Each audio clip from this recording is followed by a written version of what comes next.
सबसे पहले तो मैं आपका स्वागत करता हूं प्रदेश कांग्रेस कमेटी की तरफ से। ये सरकार पर्ची से बनी, ये हम पहले दिन से कह रहे हैं और वो पूरी तरीके से जनता भी पर्ची सरकार इनको कहती है।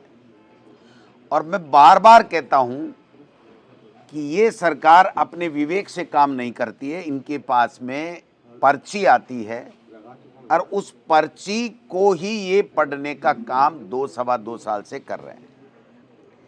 ये जो पर्ची आई है, ये गुजरात मॉडल की पर्ची आई है और दिल्ली से पर्ची आई है। ये सरकारी भाषा नहीं है, संवैधानिक भाषा नहीं है, ये एक राजनीतिक एजेंडे की भाषा है। संवैधानिक भाषा ये हो ही नहीं सकती।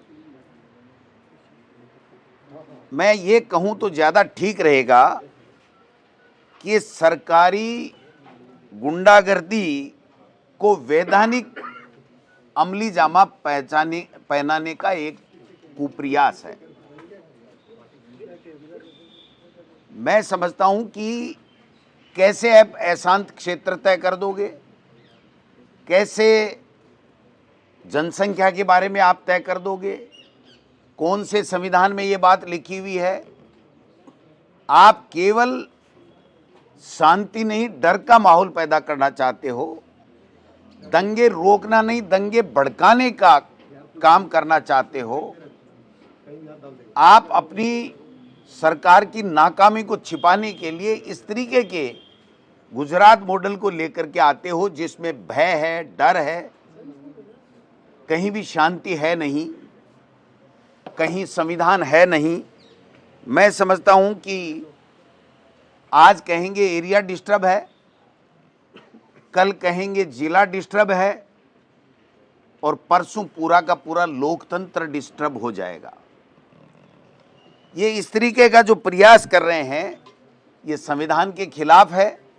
जो कानून लेकर के आए हैं वो आर्टिकल 300A हमारे संविधान का, जिसमें हर व्यक्ति को अपनी संपत्ति के ऊपर पूरा कानूनी अधिकार प्रदान करता है, उसका उल्लंघन है।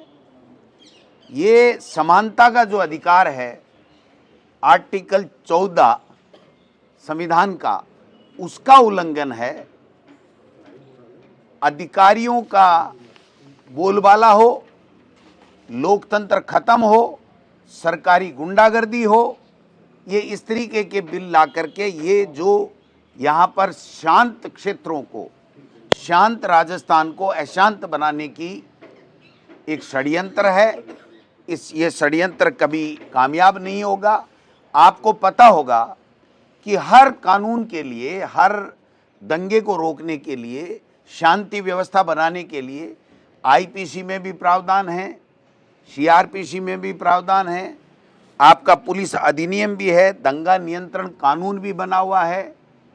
सब कुछ मौजूद होते हुए किसी की संपत्ति के ऊपर आप ब्यूरोक्रेसी को बैठाना चाहते हो कि वो तय करेगा। आप बताइए, कोई निवेशक आएगा यहाँ? कोई अपनी प्रॉपर्टी की रक्षा नहीं कर सकता। ये कहीं संविधान में लिखा हुआ है? इसके लिए आप तय कर दोगे कि ये एरिया डिस्टर्ब एरिया है, ये एरिया शांत एरिया है। तो आप बताइए कि उस डिस्टर्ब एरिया में कौन अपने बच्चों को रखेगा, कौन संबंध करेगा? किस तरीके का कानून लेकर के आने की बात करते हैं। मैं समझता हूं कि ये जो सारा का सारा षड्यंत्र किया जा रहा है, ये केवल और केवल इस शांत राजस्थान प्रदेश को अशांत करने का एक असफल प्रयास है। सरकारी असफलता को छुपाने का एक असफल प्रयास है। सरकार की नाकामियों को छुपाने के लिए जो जनता के मुख्य बिंदु हैं, जनता के जो मुद्दे हैं, जिस पे 2.25 साल से ये काम नहीं कर पा रहे हैं, उन मुद्दों पे राजस्थान की विधानसभा में बात ही नहीं हो, प्रदेश में कहीं पर भी इस तरह की बात ही नहीं हो। केवल और केवल धार्मिक उन्माद फैलाओ और धार्मिक उन्माद फैला करके अपनी राजनीतिक रोटियां सेको। इससे ज़्यादा मैं समझता हूं कि कुछ भी नहीं है। हम शांति के खिलाफ नहीं हैं।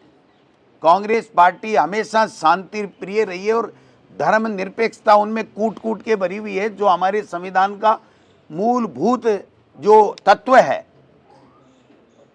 ये शांत प्रदेश को अशांत करने की एक तरीके से ये चाल है।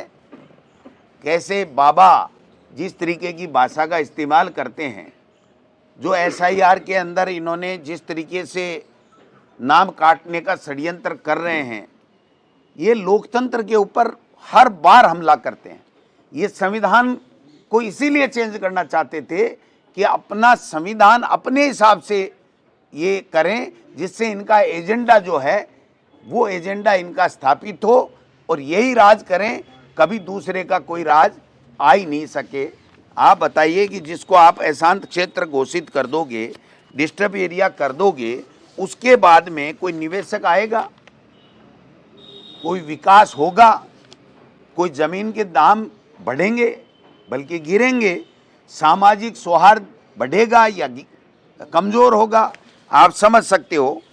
सक्षम अधिकारी को असीमित अधिकार देकर के पूरी ब्यूरोक्रेसी को जनप्रतिनिधियों के ऊपर, लोकतंत्र के ऊपर, चुनी हुई सरकारों के ऊपर बैठाने का ये जो षड्यंत्र किया जा रहा है, उसका हम राजस्थान की विधानसभा में हमारे नेता प्रतिपक्ष टीकाराम जूली जी के नेतृत्व में पहले विधायक दल के अंदर हम लोग चर्चा करेंगे और उसके बाद में पुरजोर शब्दों में विरोध करेंगे कि ये जो शब्द आप लेकर के आए हो और जिस तरीके का षड्यंत्र आप गुजरात की तरह करना चाहते हो, ये गुजरात मॉडल यहाँ लादना चाहते हो, जहाँ भय हो, जहाँ निडरता के साथ में कोई काम नहीं हो, जहाँ पर दबा करके, डरा करके, एजेंसियों का दुरुपयोग करके, सरकारी तंत्र का दुरुपयोग करके, और आपने जिस तरीके का अशांत माहौल वहाँ बना रखा है, वो राजस्थान में बनाना चाहते हैं।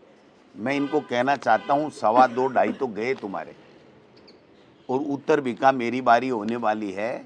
आप काहे के कानून ला रहे हो? न तो आपसे ये कानून आएंगे, इसके नियम किस तरीके से आप अपनी मर्जी से बनाओगे, किस समुदाय को टारगेट करोगे। इनके मंत्री ने भी शायद कहा है कि हम समुदाय विशेष की बढ़ती हुई आबादी को, जनसंख्या को नियंत्रित करना चाहते हैं। तो ये डिस्टर्ब एरिया घोषित करने से वो नियंत्रित हो जाएगी क्या?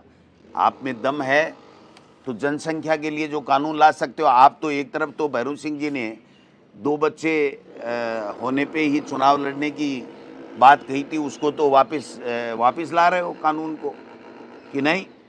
और आपके मोहन भागवत जी कह रहे हैं कि हर हिंदू को, हर भारतीय को ज़्यादा से ज़्यादा बच्चे पैदा करने चाहिए, और यहाँ कह रहे हो कि जहाँ वो जो जनसंख्या असीमित होगी और उसके ऊपर हम लोग अशांत क्षेत्र, डिस्टर्ब एरिया घोषित करेंगे और कानून लाएंगे। क्यों मजाक कर रहे हो इस लोकतंत्र के साथ में? क्यों इस लोकतंत्र की हत्या करने पे तुले हुए हो?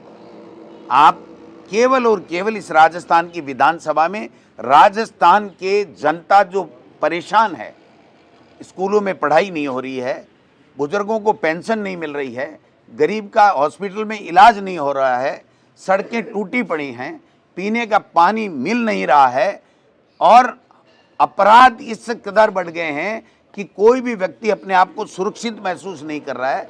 माता बहनों के साथ में बलात्कार की आए दिन घटनाएं हो रही हैं। गुंडे जो है वो फिरौती मांग रहे हैं, सरेआम धमका करके पैसे ऐंठने का काम कर रहे हैं। आपसे लॉ एंड ऑर्डर कब्जे में आ नहीं रहा है, और माफिया पूरी तरीके से राजस्थान को जकड़ चुका है। उनका इलाज तो आपसे होता नहीं है, और इस तरीके के असंवैधानिक कानून ला करके, असंवैधानिक भाषाओं का इस्तेमाल करके, और आप यहाँ पर केवल दंगे भड़काना चाहते हो, और अपनी सरकार की नाकामियों को छुपाने के लिए इस तरीके का आप कारगुजारियां कर रहे हो, जिसको राजस्थान की जनता कभी भी स्वीकार नहीं करेगी।